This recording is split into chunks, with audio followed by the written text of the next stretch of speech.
ನಮಸ್ತೆ TV 24 news ವಾಹಿನಿಗೆ ಸ್ವಾಗತ. ಕಳೆದ 15 ದಿವಸಗಳಿಂದಷ್ಟೇ ನಮ್ಮ ನ್ಯೂಸ್ ಸಮೂಹದ ರಾಜ್ಯ ಉಪಸಂಪಾದಕ ಬಸವರಾಜ ಖಾನಾಪುರ ತಾಲೂಕಿನ ತಾವರಗಟ್ಟಿಯಿಂದ ನೆರೆಯ ದಾಂಡೇಲಿ ತಾಲೂಕಿನ ಬರ್ಚಿ ಕ್ರಾಸ್ ವರೆಗಿನ ಹದಗೆಟ್ಟ ಪಿಡಬ್ಲ್ಯೂಡಿ ರಸ್ತೆ ಬಗ್ಗೆ ಬೆಳಕು ಚೆಲ್ಲಿ ಧಾರವಾಡ ವಲಯದ ಮುಖ್ಯ ಅಭಿಯಂತರರು ಎಚ್ ಸುರೇಶ್ ಅವರನ್ನ ಭೇಟಿ ಮಾಡಿ ಈ ಪಿಡಬ್ಲ್ಯೂಡಿ ರಸ್ತೆಯ ದುರಸ್ತಿ ಬಗ್ಗೆ ವಿವರಿಸಿ ಗಮನಕ್ಕೆ ತೆಗೆದುಕೊಂಡು ಬಂದಿದ್ರು.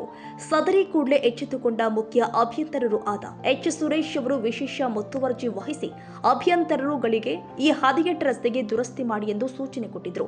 ಇದರ ಪರಿಣಾಮವಾಗಿ ದಶಕಗಳಿಂದ ತೀವ್ರ ಹದಗೆಟ್ಟಿದ್ದ ಈ ಪಿಡಬ್ಲ್ಯೂಡಿ ರಸ್ತೆಗೆ ದುರಸ್ತಿ ಭಾಗ್ಯ ಕಲ್ಪಿಸಿದ ಮುಖ್ಯ ಅಭಿಯಂತರರು ಎಚ್ ಸುರೇಶ್ ಅವರಿಗೆ ಹಾಗೂ ನಮ್ಮ ಪತ್ರಿಕಾ ಸಮೂಹದ ರಾಜ್ಯ ಉಪಸಂಪಾದಕ ಬಸವರಾಜ್ ಅವರಿಗೆ ಈ ಭಾಗದಲ್ಲಿ ಸಂಚಾರ ಮಾಡುವ ಪ್ರಯಾಣಿಕರು ಹಾಗೂ ಗ್ರಾಮಸ್ಥರಿಂದ ಪ್ರಶಂಸೆಗಳು ವ್ಯಕ್ತವಾಗ್ತಾ ಇದೆ.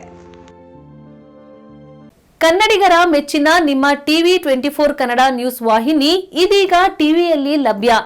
ಕರ್ನಾಟಕ ಮತ್ತು ದೇಶ ವಿದೇಶದ 360 ಡಿಗ್ರಿ ಸುದ್ದಿ ಹಾಗೂ ಉತ್ತರ ಕರ್ನಾಟಕ, ಬೆಳಗಾವಿ, ಬಾಗಲಕೋಟೆ, ಧಾರವಾಡ, ಹಾವೇರಿ, ಗದಗ, ಬಿಜಾಪುರ ಜಿಲ್ಲೆಯ ಕ್ಷಣ ಕ್ಷಣದ ವಿವರವನ್ನ ಪಡೆಯುವುದಕ್ಕೆ ಟಿವಿ 24 ಕನ್ನಡ ನ್ಯೂಸ್ ವಾಹಿನಿಯನ್ನ ಲೈಕ್ ಮಾಡಿ, ವಿಡಿಯೋಗಳನ್ನ ಶೇರ್ ಮಾಡಿ, ಕಮೆಂಟ್ ಮಾಡುವ ಮೂಲಕ ನಮ್ಮ ವಾಹಿನಿಗೆ ಸಹಕಾರ ನೀಡಿ ಮತ್ತು ಚಾನೆಲ್ ಅನ್ನ ಸಬ್ಸ್ಕ್ರೈಬ್ ಮಾಡಿ. Thank you.